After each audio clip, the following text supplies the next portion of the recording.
ആകാശവാണി.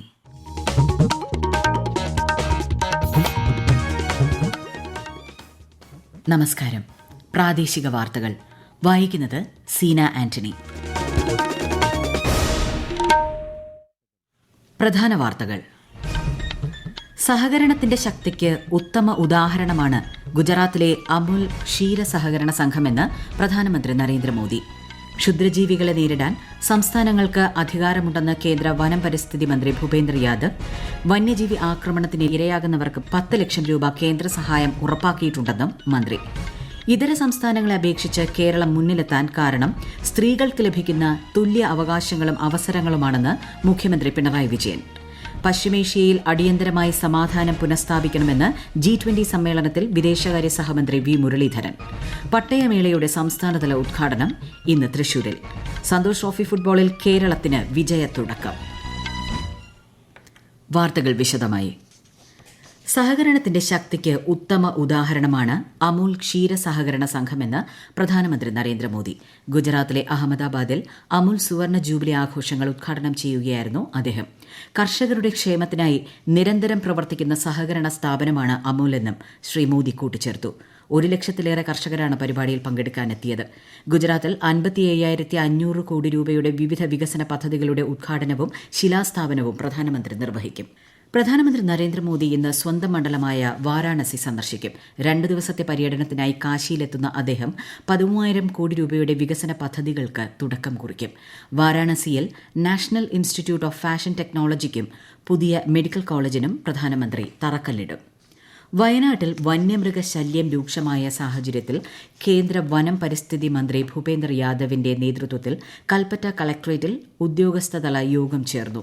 സംസ്ഥാന വനം വകുപ്പിലെ ഉദ്യോഗസ്ഥർക്ക് പുറമെ കർണാടക വനം ഉദ്യോഗസ്ഥരും യോഗത്തിൽ പങ്കെടുത്തു.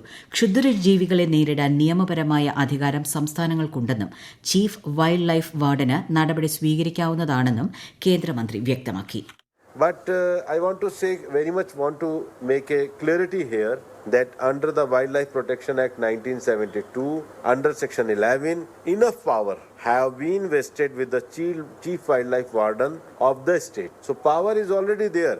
The state government wants, their power is with them. With their Chief Wildlife, the power is there. വന്യജീവി ആക്രമണങ്ങളിൽ കൊല്ലപ്പെടുന്നവർക്ക് 10 ലക്ഷം രൂപ കേന്ദ്ര സഹായം ലഭിക്കാൻ അർഹതയുണ്ട്. ഇതിനുള്ള തുക കേന്ദ്ര സർക്കാർ കൃത്യമായി നൽകുന്നുണ്ട്. സംസ്ഥാനങ്ങൾക്ക് വേണമെങ്കിൽ കൂടുതൽ തുക അനുവദിക്കാവുന്നതാണെന്നും മന്ത്രി പറഞ്ഞു. കേന്ദ്രമന്ത്രി ഭൂപേന്ദ്ര യാദവിന്റെ വയനാട് സന്ദർശനം നല്ല കാര്യമെന്ന് വനമന്ത്രി A.K. ശശീന്ദ്രൻ.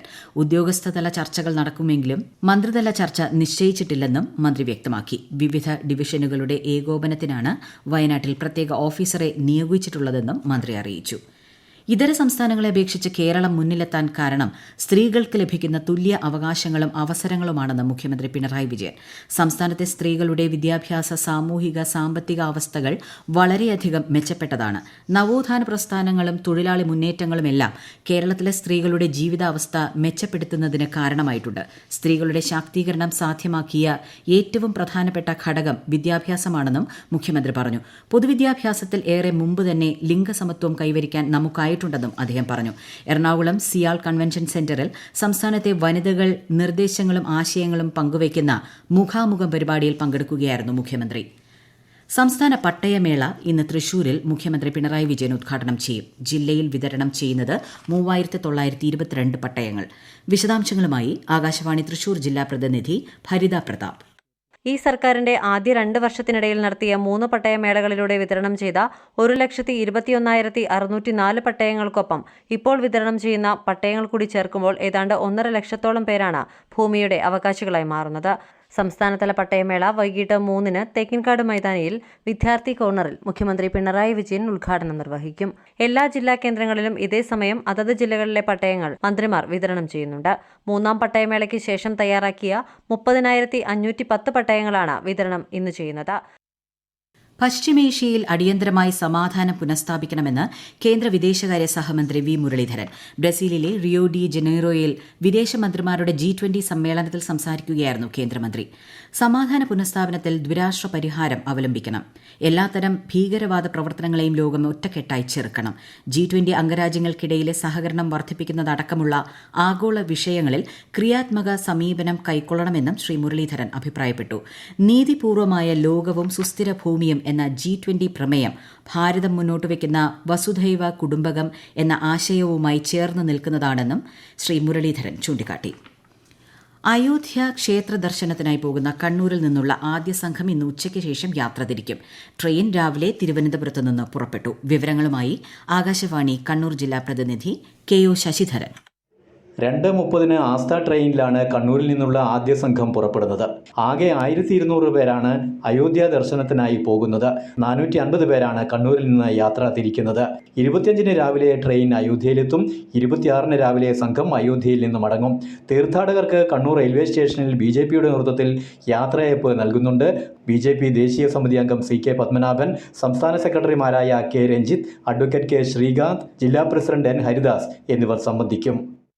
സംസ്ഥാനത്ത് 23 തദ്ദേശ വാർഡുകളിലെ ഉപതെരഞ്ഞെടുപ്പ് പുരോഗമിക്കുന്നു. രാവിലെ 7 മണിക്ക് ആരംഭിച്ച വോട്ടെടുപ്പ് വൈകുന്നേരം 6 മണിക്ക് അവസാനിക്കും. ഈ വാർത്തകൾ ആകാശവാണിയിൽ നിന്ന്. വേനൽ ചൂടിൽ ചുട്ടുപൊള്ളി പത്തനംതിട്ട. ജില്ലയിലെ താപനില 37.1 ഡിഗ്രി സെൽഷ്യസ് വരെ ഉയർന്നതായാണ് സൂചന. വേനലിൽ വെന്തുരുകിയിട്ടും ചൂടുകൂടിയ ജില്ലകളുടെ പട്ടികയിൽ പത്തനംതിട്ടയില്ല. കൂടുതൽ വിവരങ്ങളുമായി ആകാശവാണി പത്തനംതിട്ട ജില്ലാ പ്രതിനിധി Sreeji S Sreedhar. Indian meteorological വകുപ്പിന്റെ കാലാവസ്ഥാ നിരീക്ഷണ കേന്ദ്രമില്ലാത്ത സംസ്ഥാനത്തെ 4 ജില്ലകളിൽ ഒന്നായതിനാൽ തന്നെ ജില്ലയിലെ ഉയർന്ന താപനില കൃത്യമായി അറിയുന്നതിനുള്ള സംവിധാനവും ഇല്ല. ഓട്ടോമേറ്റഡ് വെതർ സ്റ്റേഷനുകൾ ജില്ലയിൽ 9 ഉണ്ടെങ്കിലും 5 മാത്രമാണ് പ്രവർത്തിച്ചു വരുന്നത്.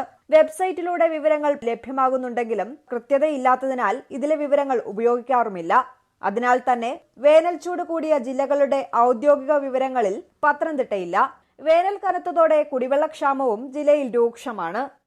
നാടും നഗരവും അത്യുഷ്ണത്തിൽ ദാഹിച്ച് വലയുമ്പോൾ വിപണി കീഴടക്കിയിരിക്കുകയാണ് തണ്ണിമത്തൻ. വഴിയോര കച്ചവടത്തിന് പുറമെ കടകളിലും ബേക്കറികളിലും തണ്ണിമത്തനാണ് ഇപ്പോൾ താരം. ആകാശവാണി ഇടുക്കി ജില്ലാ പ്രതിനിധി രതീഷ് കൃഷ്ണ തയ്യാറാക്കിയ റിപ്പോർട്ട്. കൊടും ചൂടിൽ ശരീരം തണുപ്പിക്കാനാണ് എല്ലാവരും തണ്ണിമത്തൻ വാങ്ങി കഴിക്കുന്നത്. സീസൺ ആയതോടെ ഗ്രാമ നഗര വ്യത്യാസമില്ലാതെ വഴിയോരങ്ങളിൽ തണ്ണിമത്തൻ കച്ചവടം തകൃതിയാണ്. വെള്ളം ഏറെയുള്ള കടും പച്ചനിറമാർന്ന തണ്ണിമത്തനൊപ്പം മൃദുല, കിരൺ എന്നിവയ്ക്കും ആവശ്യക്കാരുണ്ട്. തമിഴ്നാട്, കർണാടക എന്നിവിടങ്ങളിൽ നിന്നാണ് പ്രധാനമായും തണ്ണിമത്തൻ എത്തുന്നത്. ദിനം പ്രതി ലോഡ് കണക്കിന് തണ്ണിമത്തൻ ഇത്തരത്തിൽ സംസ്ഥാനത്തേക്ക് എത്തുന്നുണ്ട്. വരും ദിനങ്ങളിൽ ചൂടേറുന്നതോടെ കച്ചവടവും വർദ്ധിക്കുമെന്ന പ്രതീക്ഷയിലാണ് വ്യാപാരികൾ.